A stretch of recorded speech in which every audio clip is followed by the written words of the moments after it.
Hello, and welcome to the Full of Ship podcast. Real answers to real problems. With your host, Kyle Henderson, CEO and co-founder of Vision, a podcast dedicated to demystify the chaotic, often turbulent world of ocean freight. Sit back, relax, and enjoy the show. Welcome to another episode of Full of Ship. I'm your host, Kyle Henderson. And today our guest is Lucas Schorer, CEO of Kestrel Insights. Welcome, Lucas. Welcome to Full of Ship. Very excited to talk to another entrepreneur. I hear that your company is focused on providing the most accessible quality data for monitoring shipping events and just improving visibility overall. Maybe you can get us started with a little bit of your background and a little bit of the background of Kestrel Insights. Yeah, absolutely. I appreciate you having me. It's a rainy, dark afternoon up here in Northwest Montana, so to be able to sit here and chat is much more enjoyable than walking my dog out in the rain. So my name's Lucas, founder of Kestrel Insights. My background is kind of interesting. I'm worked in a variety of industries, and I'm actually a mechanical engineer by trade. And in the true stereotypical nature of an engineer, I've always been very, very methodical in my mindset as it comes to everything I do. And so, when I first started in the supply chain and in transportation logistics, I'm not a lifer. I don't have these 30 years at a brokerage, know how the wheels turn, know how the trucks run and all that stuff. But myself and my co-founders, you've always had a background in data. And one of the things we saw as technology really started to become widespread adopted through this space was how data could power a lot of these incredible tools that people have built in the space. People have built these incredible things, and then they're really starting to see how better and better data sets can bolster these products and just continue to pull value out of all corners of them. So that's kind of where we started. We saw kind of that lack in quality data sets and saw how we could bring value to big existing players from our little niche over there. So we primarily focus on geofences, and we can kind of get into the nuances of a geofence, what they are, where we focus on them in the world. But that's mainly what we do at Kestrel Insights and what our data sets really consist of.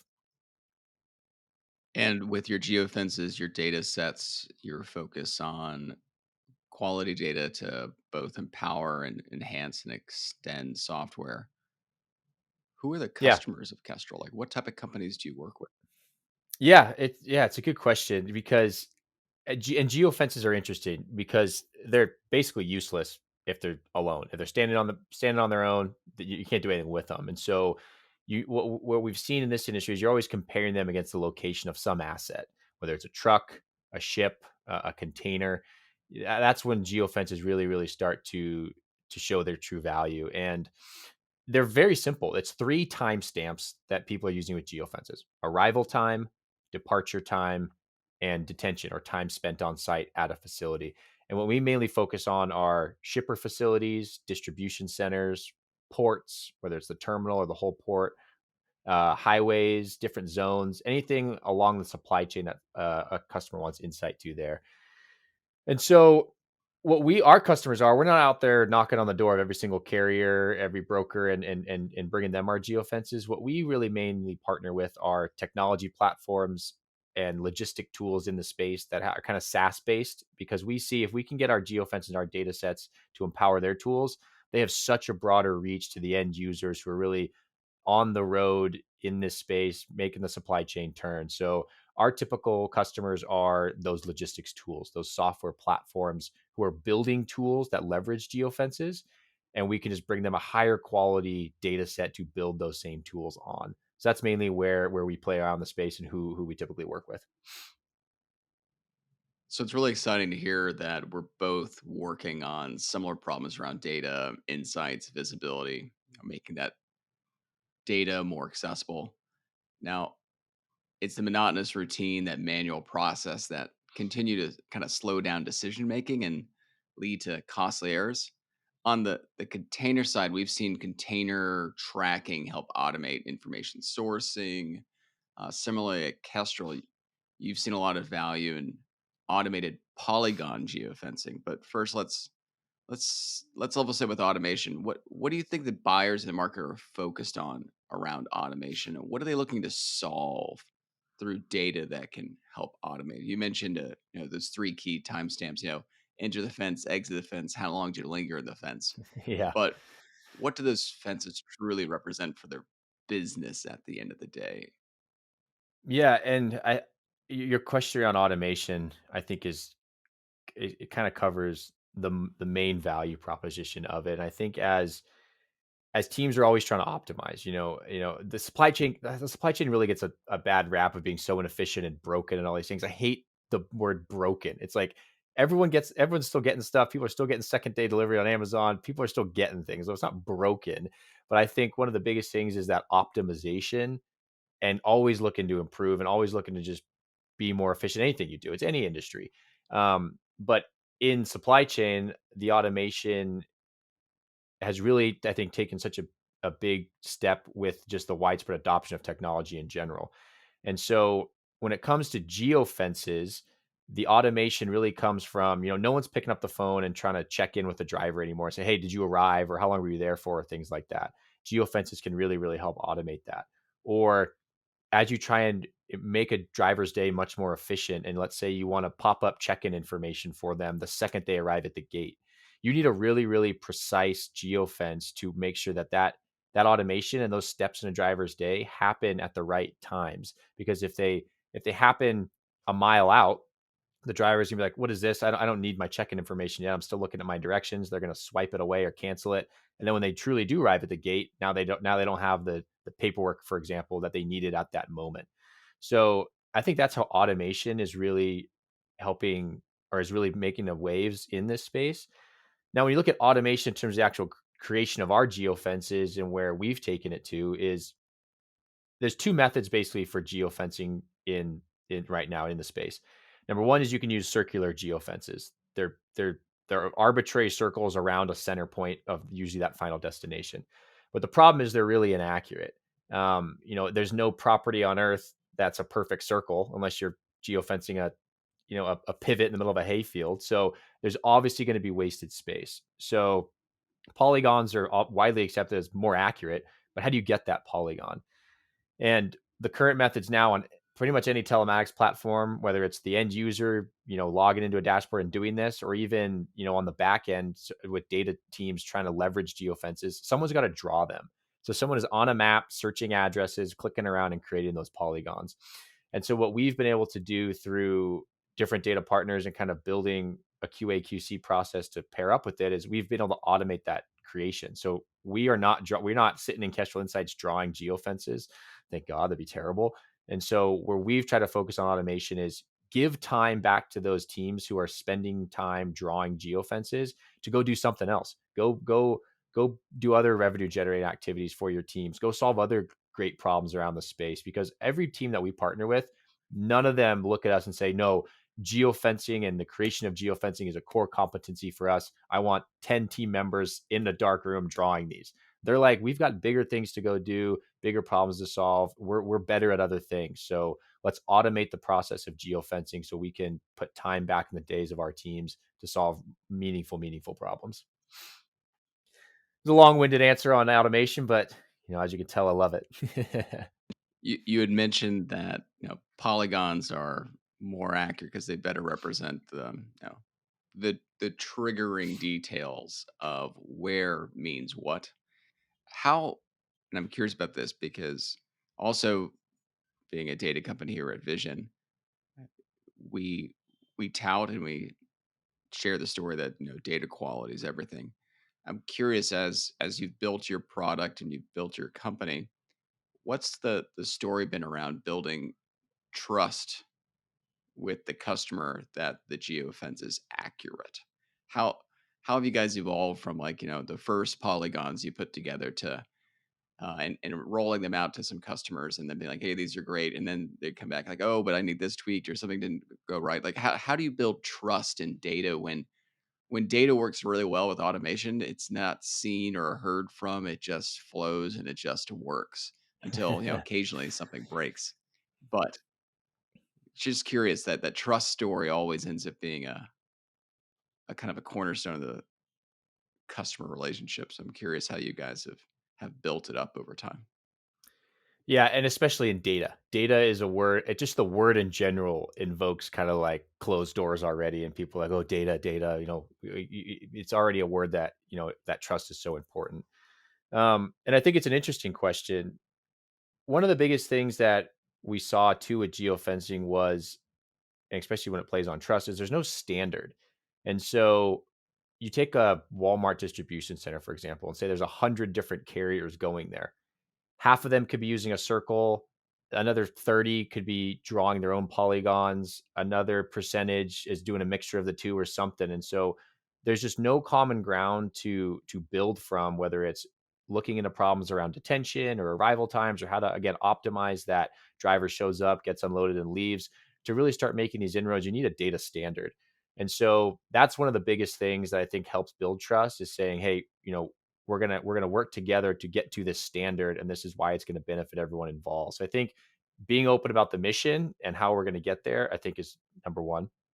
Number two is, we understand that there will be changes that need to be made to locations, whether property shifted, addresses were typed in differently. And so one of the biggest things that we built was allowing that feedback loop to occur, where we have the processes in place to make changes as needed.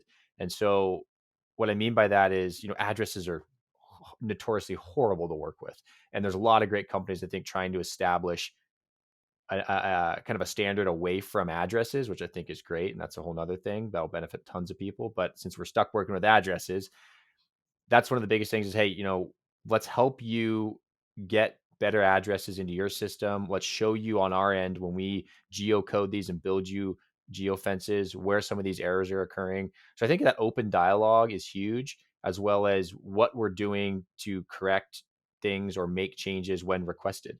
Because, like I said, gates move or property lines change. It's not that it was wrong, but we want to show that we have a process in place to make sure it's always current with what these teams need. So I think that's huge. I think that's huge for that trust side of things. How do Kestrel customers consume your geofences? Is this they're getting a package data dump of geofences, they're connecting to you via an API? What's the mechanism for delivering fences and updating fences?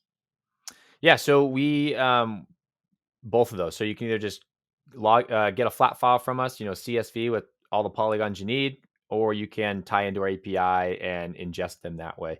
It's surprising.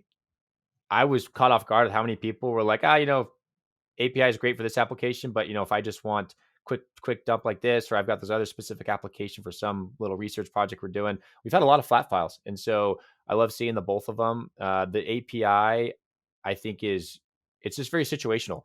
I think automation technology is not this blanket answer to every single problem that people have, and so I think the API works great for some people, and it's people who have the systems and the operations or the use case to really, really take advantage of it, see incredible efficiency out of it. And so we love making that available to customers. And there's other customers who maybe don't have the team or the setup to be able to tie into that or kind of manage it. But we don't want to cancel out our data for those people. We want to make sure it's still available so people can take it that way as well. And how we take in requests are addresses, GPS points, or kind of area descriptions. So, for example, I had someone reach out to me the other day looking for Pacific Northwest and then states and counties within that. So that's obviously not an address or something like that, but a description of what that is, we can absolutely do. But teams who are doing, thousands and thousands of geofences, they're just cranking out addresses, and we have a system that just automatically pushes those through and creates the polygons. So um, it's very, very minimal on the manual side of things, and they can ingest it either through the API or through a flat file. I'm curious if Kestrel's experience has been similar to Vision's. When we are working with a customer or partner, our product offering, similar to what you said with geofences, by itself, it it delivers X amount of value. But Mhm. what it really delivers value is when it's partnered up with other other data or other workflows or other pieces of software. I'm curious, how have you seen the kind of landscape or ecosystem change or develop from the kind of customer's perspective, where it's like, maybe at one point in the past, like, no, everything's in house, or, we're buying this one monolithic software platform to do everything in, Hmm. versus no, let's have specialists, companies, products, services get stitched together and be a little more nimble and agile. Ha- have you seen? No, we've seen it from our side, but I'm curious from your perspective, Hmm. because I think we're kind of comparable in this way.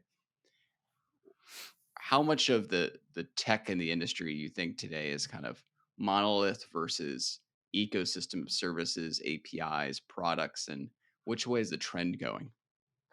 Well, if you say we're similar in this way, I think that's a huge compliment. 'Cause you guys have obviously been incredibly successful, what you do. So to do that, I thank you. But I think it's two part. I think that ecosystem has benefited large players to really fill niches and holes that they maybe haven't been able to focus on quite as much. And I also think it's helped players who smaller players maybe do have more of a niche band together and really compete and bring value at a larger scale. And what I mean by that is, number one, those larger players. Definitely this whole idea of like a platform, I think is really, really gaining momentum, and teams are much more open when they look at buy versus build, or build, not so much buy, but partner, collaborate. That whole idea I think is occurring a lot more, because with APIs and with just how easy it is to share data nowadays, um, it just makes more sense. People can do it more efficiently.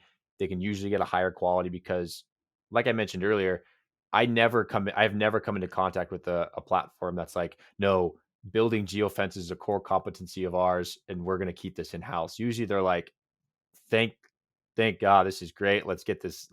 Hand this over to a team that this is all they do, all they focus on. So I think that's huge. Um, and then on the other side of, these niches being able to band together and almost offer their own platform because they have partners, I think is really amazing. And we've had a really interesting use case with this recently, where this company who they focus on human trafficking, sex trafficking, and labor trafficking in the supply chain. But they have built this incredible system to dive into kind of the deep web and find where these locations are and monitor for trafficking and share the data in that sense. They came to us and said, "We have this incredible list of locations, but a lot of our partners, they don't have a way to track against them. Can you geofence these, Lucas?" And we're like, "Absolutely." I mean, that's a perfect example of, they've got an incredible data set. We've got an incredible process to create even another layer of data on top of that, being the geofences, and now we can be even more impactful with getting this data out into the supply chain to fight, a major problem and a horrific problem. And so that's two players that aren't this major platform, but that have banded together to kind of, accept each other's, what they're really really good at, to bring value to the industry. So I think it's on both of those sides is really impactful. What's next for Kestrel? What's next for Kestrel? It's a great question. I think one of the, you talked about trust early on, and one of the biggest things for us was, don't get too far over our skis with trying to do all these different nuances, build on top of geofence, do all these different things. We need to really establish a quality foundational data set and trust with our customers of, hey, these geofences are solid and Kestrel is good at doing this, and they've really proven it. And so that way, when we go into other products, we can hopefully carry that brand identity with us. So there's a lot we can build on top of a geofence, other metadata layers. That trafficking one is just an example, but other things we can do that I think build on top of a geofencing can bring added value to those customers that have tied into us already. So we're definitely looking at ways, or in that, where we can bring value. Um, and then I think just continuing to improve on just the data lifecycle that we've built. Being continually being able to process more and more addresses, more and more polygons, and do that faster and faster, and more accurate for our customers, will be huge for us. So I think those are things we're focused on, at least in the near term. Um, and yeah, we'll see where it takes us. Where does technical support or engineering support fall into that value story, that trust story? It sounds like you've developed an amazing product. You're continuing to enhance it and improve it, but do your customers just want to be on the receiving end of that and never hear or talk to you? Or I doubt that's the case, but where does support fall into the overall solution quality and value for Kestrel and your customers? Yeah, it's an interesting question because, as a data company, and you guys might see this a lot too, sometimes no news is good news. A lot of times companies will go months and months without hearing from them. They just continue to send you their requests, and sometimes that's great. What I think is really interesting, and we started to see this with some of our customers, is when they start to get curious about different applications, they start reaching out around, hey, could you guys do something like this? Or what are your thoughts on how a geofence could play into this role? So I think the support, there's obviously the engineering support on just tying in, accepting data, submitting requests, all that stuff to make sure that, onboarding is really, really smooth. But then there's the support in terms of how we can show how our technology and our database can play into and support some of these other problems or ideas that some of our customers have. And that's what I think's been some of the coolest stuff we've seen. Use that trafficking example, that I would have never had any expectations that our data set could potentially be used to fight sex trafficking, here in the United States, which is just incredible. So I love seeing how creative some of our customers can get because again, they're living in their world, they're professionals in what they're doing, and they're starting to see how Kestrel can improve and help some of these other things that they're looking at. So I think the support is kind of twofold. Obviously, the very technical side of things, and then on the ideation side of things, and showing how continuing to build that trust that we can be a solution provider for them, more than just here's an address for a Walmart distribution center, give me that polygon and I'm off and running. But let's tackle some other things together, and hopefully we are looked at as the partner that can do that with them. So I definitely believe in that. I had this thought earlier in the conversation, and I forgot to bring it up and ask. It sounds like most of the Kestrel geofences today are, let's put in air quotes, outdoor geofences.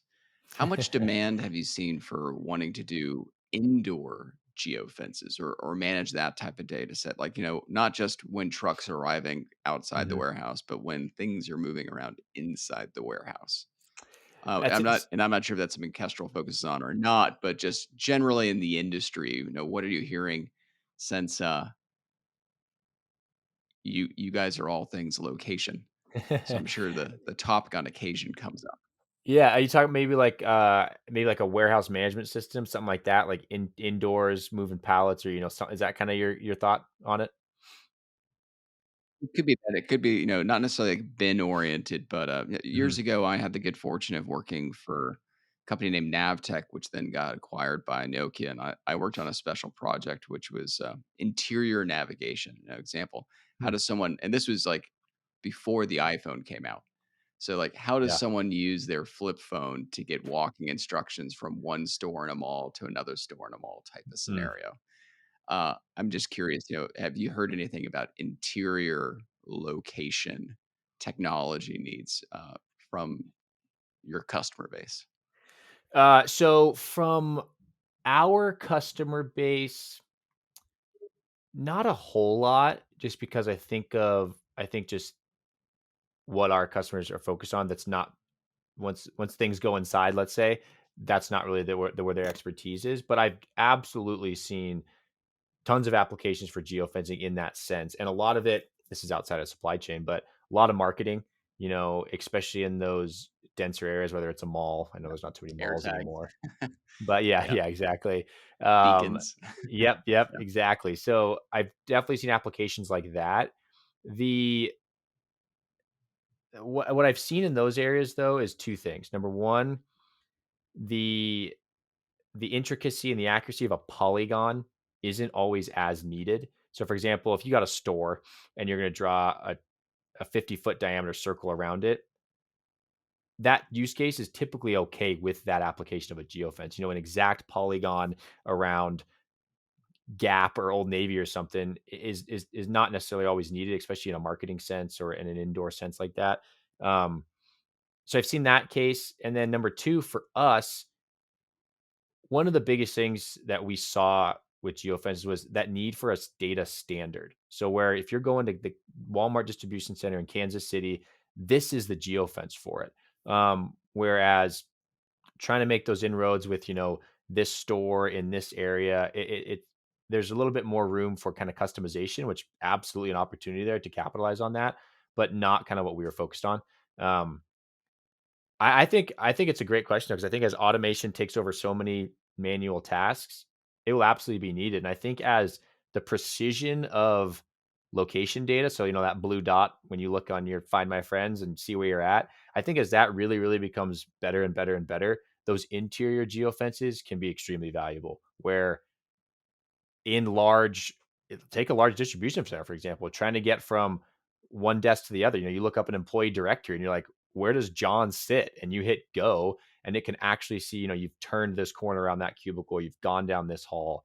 I think some improvements on actual location technology and where that blue dot falls will be needed for that to be really valuable. But I could see it. I could see it getting really weird and big brothery too. Like, oh, you were at your desk for X amount of time. What the heck?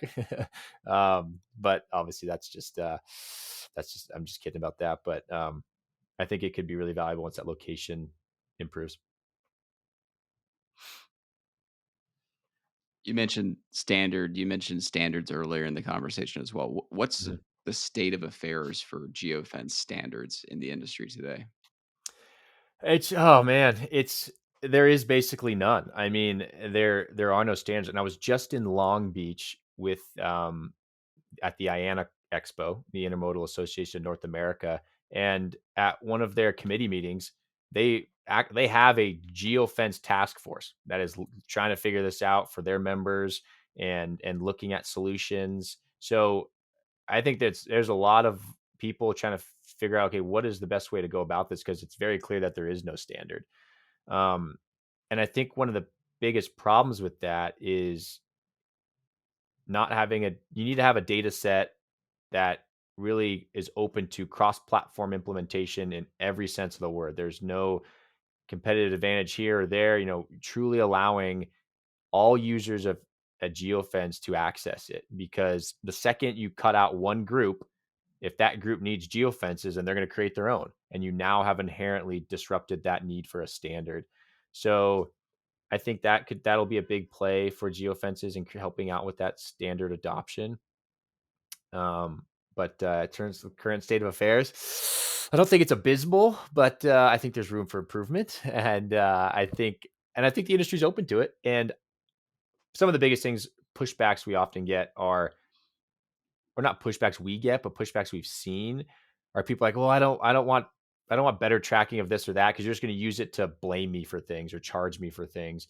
And I think as people start to see how that accuracy and that standard benefits everyone involved that's having any kind of conversation around those three timestamps is really valuable. And so once people have all started to see that, I think the adoption is really starting to move forward. So um, yeah, I think I got hopes. I got high hopes. And hopefully I've got a team and a product that can help push that forward.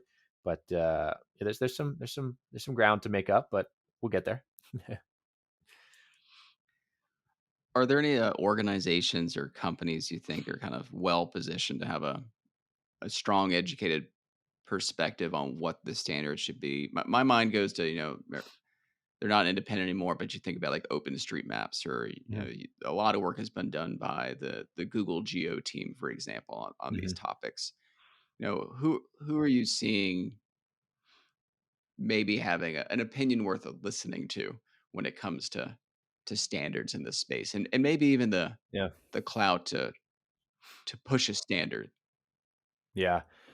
Um, your comment about the opinions of that standard, I think one of the biggest things will be the the teams on site at these locations. So whether it's like at a distribution center, at a port, at a at a railroad terminal, giving them a way to provide feedback of, hey, we live and breathe on site. Yes, this is the apparent boundary for this facility, but you may not know that this dirt lot off-site is actually is a staging area for us. And giving teams that live and breathe at these locations the ability to be a part of that standard setting, I think will be really important, and an important group to definitely listen to, and giving them the tools to provide that feedback. So I think that'll be really, really interesting to see. And we get a lot of questions too, like, have you thought about other verticals to apply your geofencing database to outside of trucking and transportation? And we have, but I think to set the standard in this space, it's got to be people in this space and people who are in transportation logistics and understand the nuances of all these locations and what's going on. So I think that's one of the biggest things is the people that really move this forward are gonna be people in this space, because no one can come in and just pick it up, in a couple of days. I mean, I'm a great example of that. I would never claim that I could step into a broker's shoes and start moving freight, because I'm not from this industry, and I'm a data guy. I'm a science guy in that sense. And that's why we wanted to give the data to people who can really keep the tires moving. So I think it's going to come from within the space to change the space.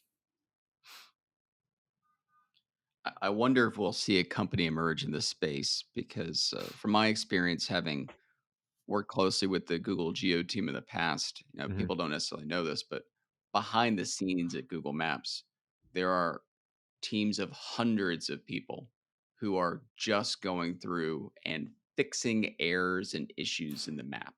And that can Yeah. be something as simple as, like, the wrong label on the street, the wrong kind of location for a business or a company.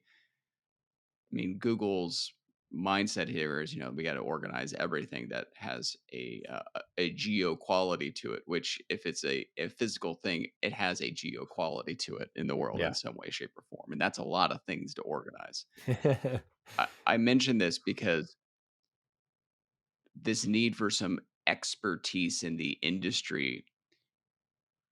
I'm curious if you think something similar will have to exist, a company in the supply chain or logistics industry who just wholly focuses on what is the map of the world that is logistics oriented, and the constant maintenance of it and expansion and depth and deepening of its kind of resolution or detail of the data. Do you think that's a necessity, or is it going to organically be kind of pieced together with lots of different players? Yeah, that's a really Or is interesting that what you guys are question.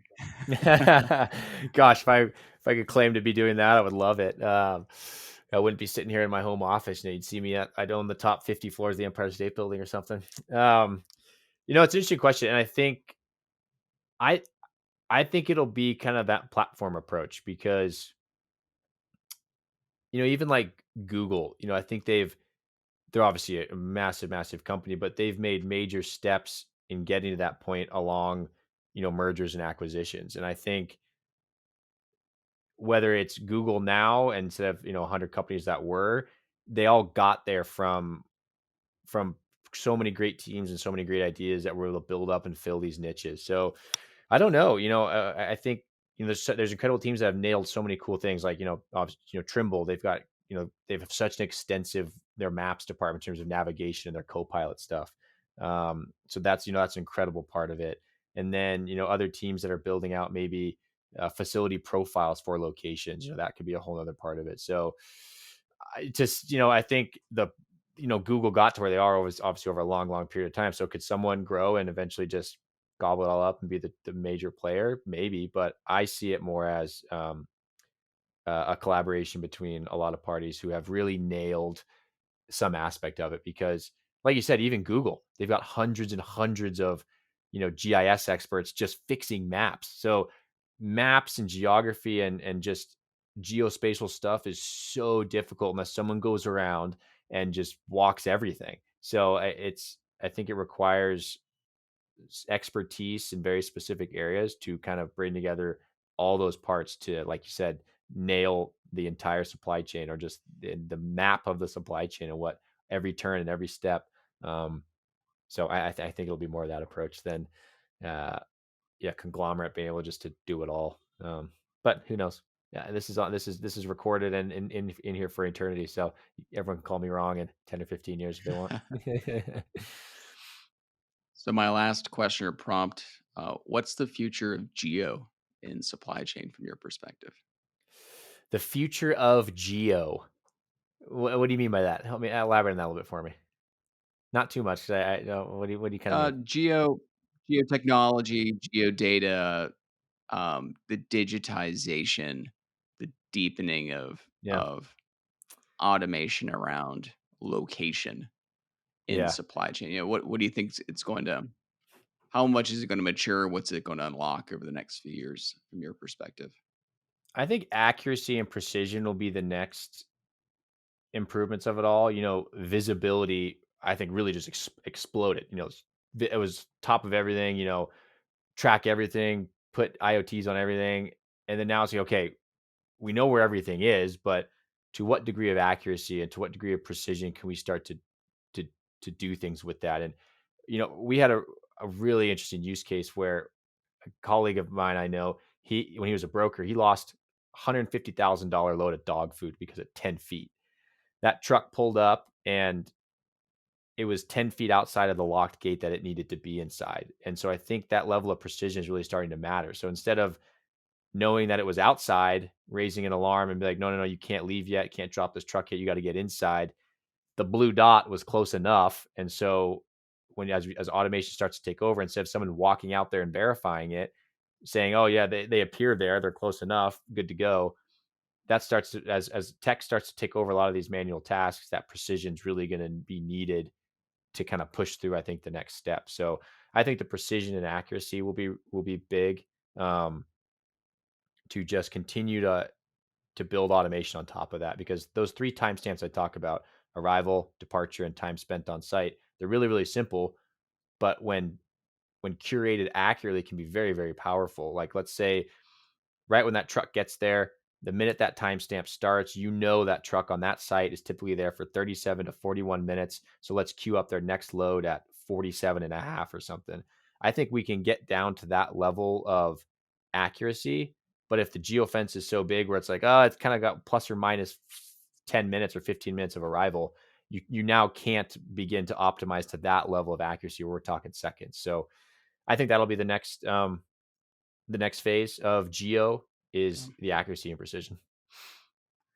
I think you're right. There's a lot of scenarios where the 1 + 1 will equal 3, because even in your story of the truck outside the gate and inside the gate, and we hear this a lot with companies we speak to as partners and customers.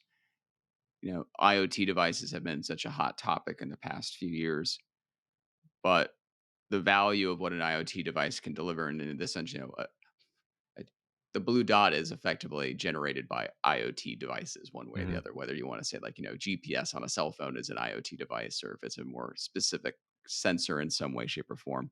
Hmm. But that location information often becomes more valuable when there's contextual information. So, like a delivery confirmation or notice that comes from the internal system at the warehouse that was expecting the dog food type of situation. Like, Hmm. and how can you make sure those two data points show up in the same space and can be joined in some way, shape, or Hmm. form?